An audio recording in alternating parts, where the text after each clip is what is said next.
अपने पसंदीदा शो के फुल एपिसोड देखने के लिए अभी डाउनलोड करें दंगल प्ले ऐप।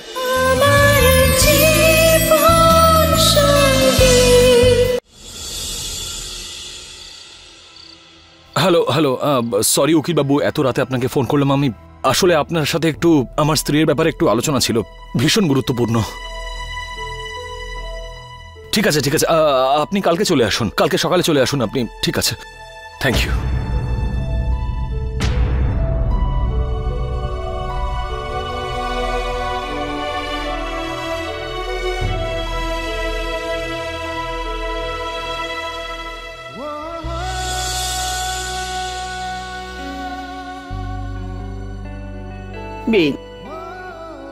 বাবা কাঁদে না, সব ঠিক হয়ে যাবে, এই সময় কেটে যাবে বাবা। বেদ, যদি বিধির কিছু হয়ে যায় না মা, তাহলে আমি বেঁচে থাকতে পারবো না। বেদ,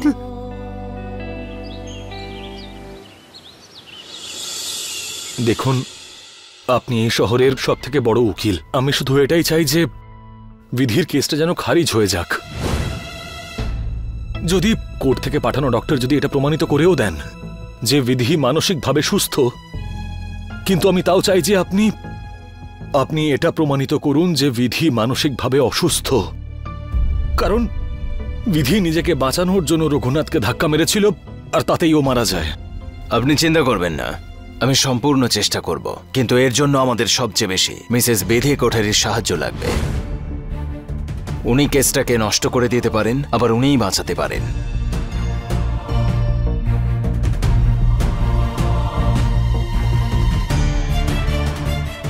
এক্সকিউজ মি,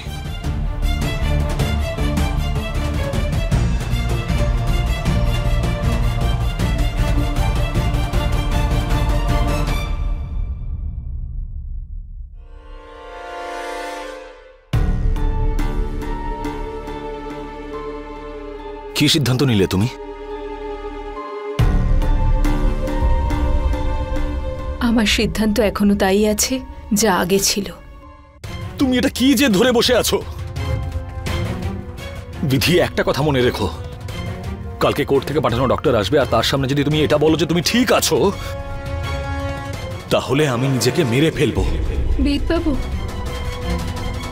নিজেকে মহান প্রমাণ করতে চাও না?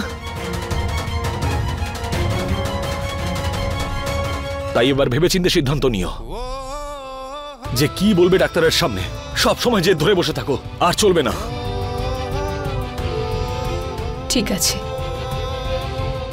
সেটাই হবে যেটা আপনি চান।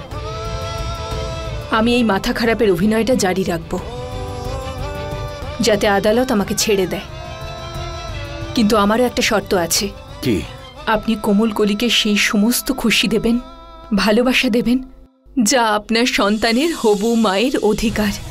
না, দেখো বিধি, আমি এটা করতে পারবো না। বিধি, আমি তোমাকে ভালোবাসি, আগামী 7 জন্ম তোমাকেই ভালোবাসবো, আমাকে তুমি এটা করতে বলো না। আরে, আপনি যখন আমাকে বিয়ে করেছিলেন তখন আপনি আমাকে ভালোবাসতেন না, কিন্তু ভালোবেসে ফেলেছিলেন তো, তাহলে কোমল কলিকেও ভালোবাসবেন। আরে এগুলো তুমি কি বলছো বলো তো? একটু ভাবুন বেদবাবু, কি হবে কোমল কলির যখন ও আমাদের জীবন থেকে চিরকালের মতো চলে যাবে? নিজের জীবনটা কি করে কাটাবে ও সেই সন্তানের থেকে আলাদা হয়ে, যাকে ও 9 মাস ধরে নিজের গর্ভে ধারণ করেছে? কোমল কলির এখন জ্ঞান নেই, কিন্তু বেদবাবু ডাক্তার বলেছেন যে কোমল কলি আর যেন দুঃখ না পায়। আপনাকে ওকে স্বীকার করতেই হবে। আমি করতে পারবো না এটা। প্লিজ প্লিজ আমাকে বাধ্য করো না এটা করতে, আমি করতে পারবো না এটা। তাহলে ঠিক আছে, তাহলে আমি ডাক্তারের সামনে প্রমাণ করে দেব যে আমি পুরোপুরি সুস্থ আর মস্তিষ্কের দিক থেকেও কোনো সমস্যা নেই।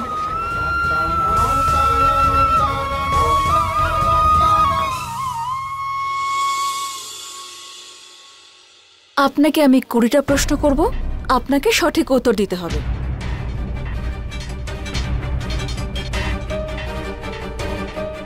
বলুন ঋতু কয় প্রকারের হয়? 4।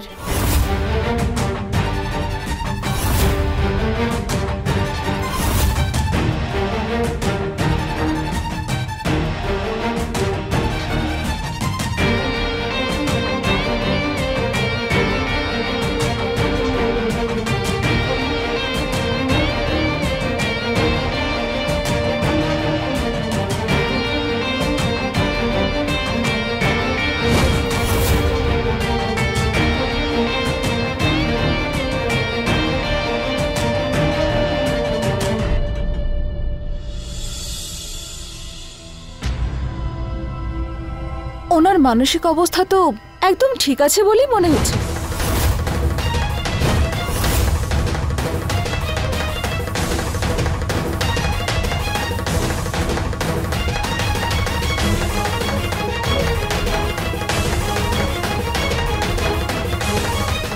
আচ্ছা, একদম ঠিক দিন আর সঠিক মাসের সাথে আপনার বয়সটা কি করে বললেন আপনি?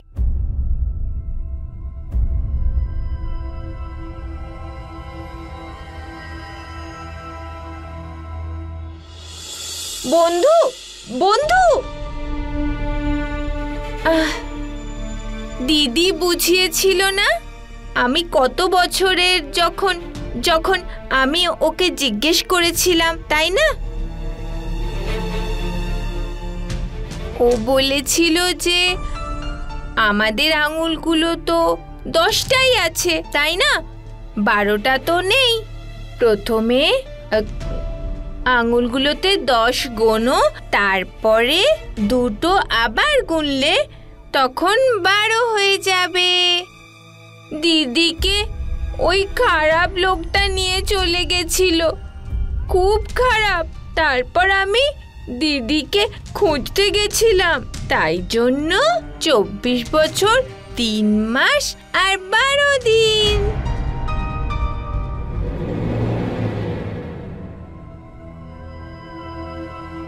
আচ্ছা, এটা বলুন, আপনি IAS এর প্রিপারেশন নিচ্ছিলেন না?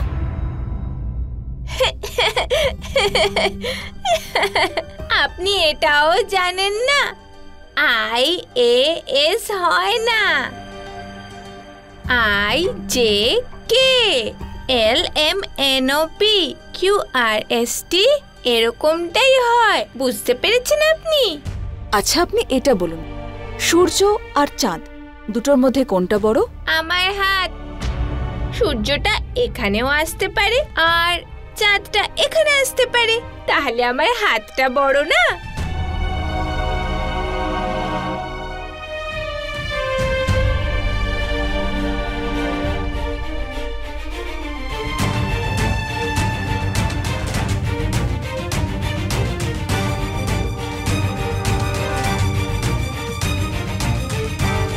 এতক্ষণ উনি সেই প্রশ্নের সঠিক উত্তর দিচ্ছিলেন যেগুলো হয়তো উনি খেলার মাধ্যমেই জেনেছেন, কিন্তু অন্যান্য প্রশ্ন করতেই ওনার আসল অবস্থা সামনে চলে এসেছে। তার মানে হলো ওনার যে কোনো বয়ান আদালতে খারিজ হয়ে যাবে।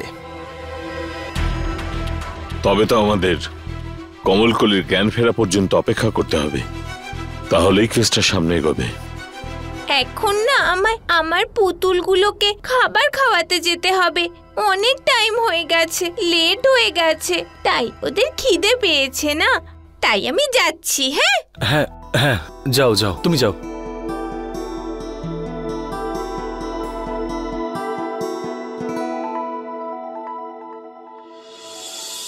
আরে বিদ্যা, আস্তে। কি আস্তে আস্তে বলছো? কি আস্তে? আস্তে, সাবধানে। ইউ নো হোয়াট লক্ষণ, ক্ষণিকের জন্য মনে হয়েছিল যেন বিধি ঠিক হয়ে গেছে। আমি তো খুশি হয়ে গেছিলাম, যাক এবার থেকে বাড়ির সব কাজ ওই করবে। কিন্তু না, আমার তো ফুটো কপাল। দিদিও বাপের বাড়ি চলে গেল আর বিধিও ঠিক হলো না, আর বাড়ির সব দায়িত্ব কার উপর এসে পড়লো? আমার উপরে। গোবরও গ্রামে চলে গেল আর দুলারিও ওর পেছনে পেছনে ঠিক ঘুরতে চলে গেল। লক্ষণ, আমি বলে দিচ্ছি, আমি না বাড়ির সব কাজ করতে পারবো না। তুমি গোবরকে ফোন করে এক্ষুনি এখানে নিয়ে আসবে, না হলে আমি কিন্তু বাপের বাড়ি চলে যাবো। হ্যাঁ। আরে ডার্লিং, নো নিড, তুমি টেনশন করো না, আমি ব্যবস্থা করছি। আর এই সময় না একেবারেই টেনশন করতে নেই, ঠিক আছে? তুমি গোবরকে এক্ষুনি এখানে নিয়ে আসবে। ওকে। আরে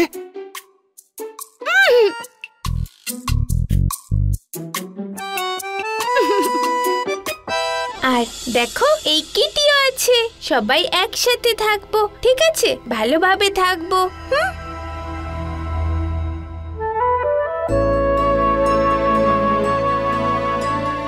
আমি জানি এটা আপনার জন্য খুব সমস্যাজনক বেদবাবু।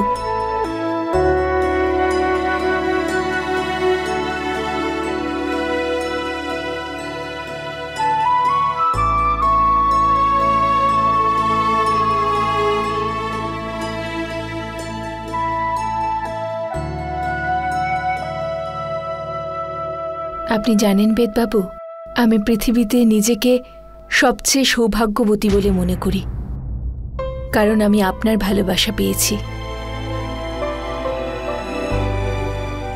তুমি এসব কেন করছো? আমরা কেন একসাথে থাকতে পারবো না?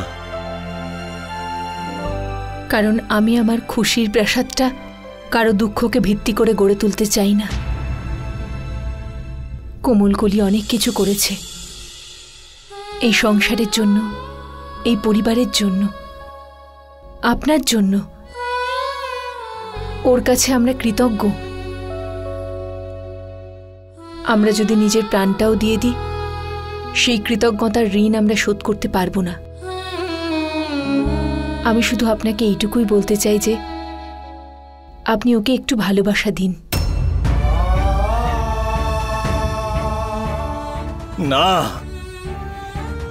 না বিধি, আমি এটা করতে পারবো না, পারবো না করতে এটা। আর যদি আমি ফিরে না আসতাম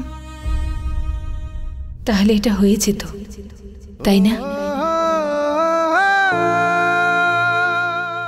না না, এটা কখনো হতো না বিধি, কখনোই হতো না। কোমলকলি বিয়ে করতে নিজেই মানা করে দিয়েছিল, আর ও এই বাড়ি ছেড়ে চলেও যাচ্ছিল, কিন্তু যায়নি শুধু তোমাকে সামলানোর জন্য। আর ওকে আটকানো যাবে না, কারণ আমি এসে গেছি। চলে যাবে ও, হারিয়ে যাবে দুনিয়ার ভিড়ে। কেউ ওকে আপন করে নেবে না, শুধু আপনি ছাড়া বেদবাবু।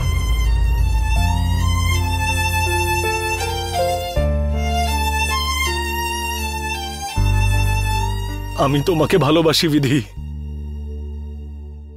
আমি ওকে আপন করতে পারবো না। কিন্তু আপনি কথা দিয়েছিলেন বেদবাবু।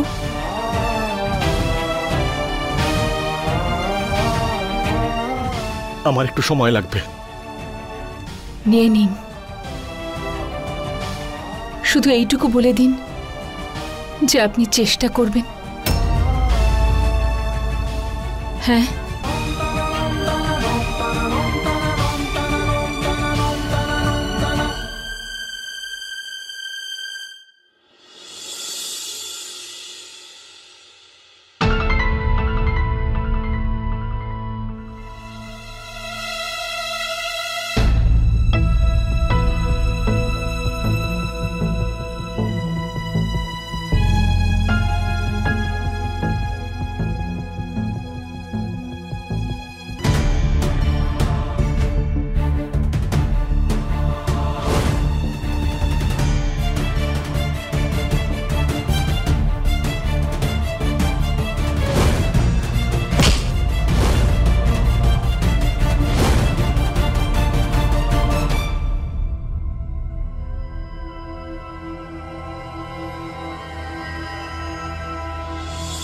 আমি জানি যে আপনি যা করছেন সেটা এজন্য করছেন কারণ আপনি আমাকে ভীষণ ভালোবাসেন। কিন্তু আমাকে বিশ্বাস করুন বেদবাবু, আমিও এগুলো এই জন্যই করছি কারণ আমিও আপনাকে ভীষণ ভালোবাসি।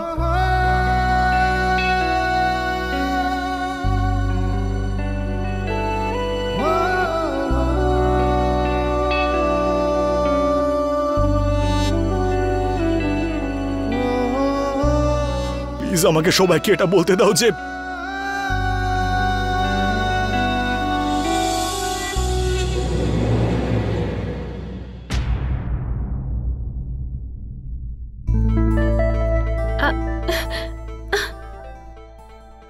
কি হলো বন্ধু, তুমি সবাইকে বলে দেবে যে আমার পেটের মধ্যে ব্যথা করছে।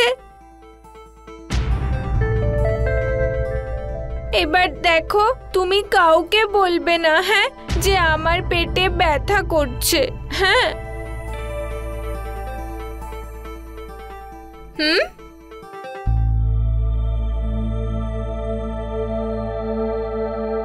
দিদি, দিদি,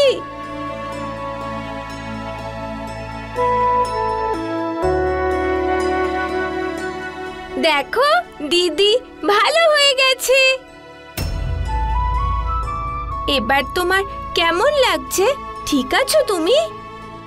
কি হয়েছিল ওখানে? আমি রঘুকে ধাক্কা দেওয়ার পরই অজ্ঞান হয়ে গেছিলাম। তারপর ওর হাত থেকে আমি কি করে বেরোলাম?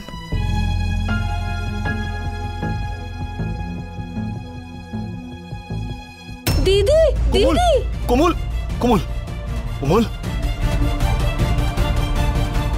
হ্যাঁ তুমি ঠিক আছো? আরে তুমিও তো অদ্ভুত, জ্ঞান ফিরতেই ঘর থেকে চলে এলে তুমি এইভাবে। নিজের খেয়াল রাখো। তোমার এখন বিশ্রামের প্রয়োজন, বুঝেছো? বিশ্রাম নাও।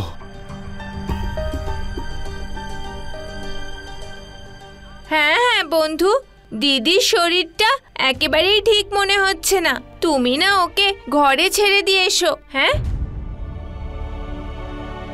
কে জানে যদি রাস্তায় ওর আবার মাথা ঘুরে যায় তো, তাই না? আর ওকে এমন করে ধরে নিয়ে যাও।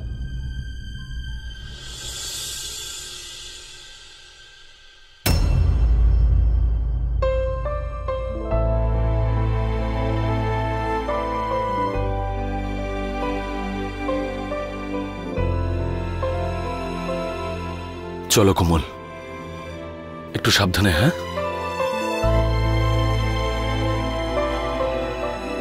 কোমলকলিকে আমার ভাগের ভালোবাসা দিতে আপনার অসুবিধা হবে। আমি এতে আপনাকে সাহায্য করব বেদবাবু। বেদবাবু, আমি বুঝতে পারিনি বিধি ওখানে পোশাক পরিবর্তন করে কি করে এলো, সেটাও একলা। না, ওই আমি ছিলাম ওর সাথে। ওই হয়েছিলটা কি যে বাইরে গুন্ডারা ছিল, তাই আমি যখন একা আসছিলাম বিধি জেদ করতে লাগলো। তুমি বসো, বসো, সাবধানে। আর তারপরে আমি সেই জন্য বিধিকে ওই রূপে ওখানে নিয়ে গেছিলাম।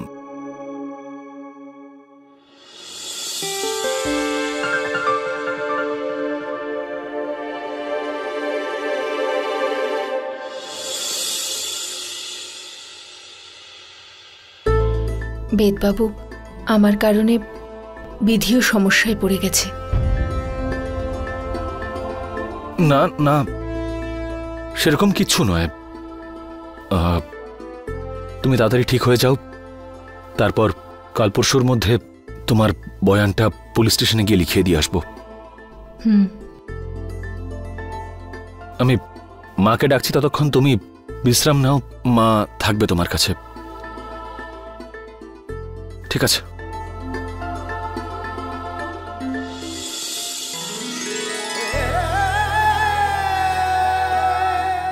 বেদবাবু,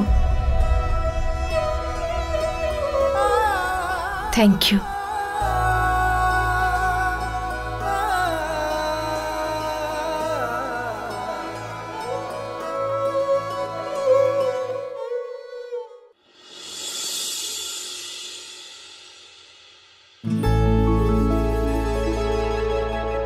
বিধি,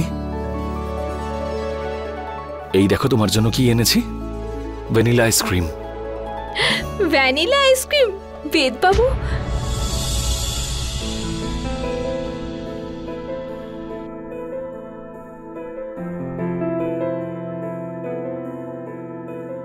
আমার না ছোটবেলা থেকে ভ্যানিলা ফ্লেভার দারুণ লাগে। টেনশন হলে আইসক্রিম খেয়ে নাও, খুশি থাকলে আইসক্রিম খেয়ে নাও, আপসেট হলে তাও আইসক্রিম খাও।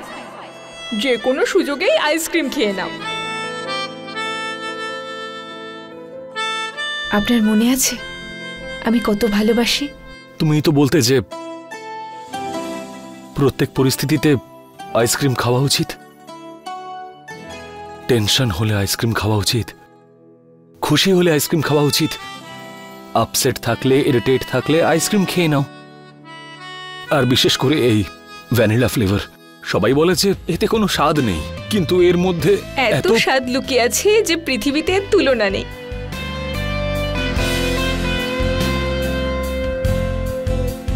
যে আমাকে জীবন বাঁচতে শিখিয়েছে,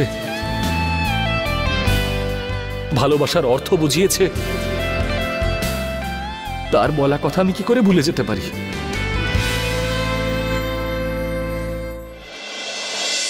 অনেক বড় আত্মত্যাগ চেয়ে নিয়েছি না আপনার কাছ থেকে? আমি এখন এই ব্যাপারে কোনো কথা বলতে চাই না। এটা আমাদের মুহূর্ত, আর আমি এই মুহূর্তেই বাঁচতে চাই তোমার সাথে।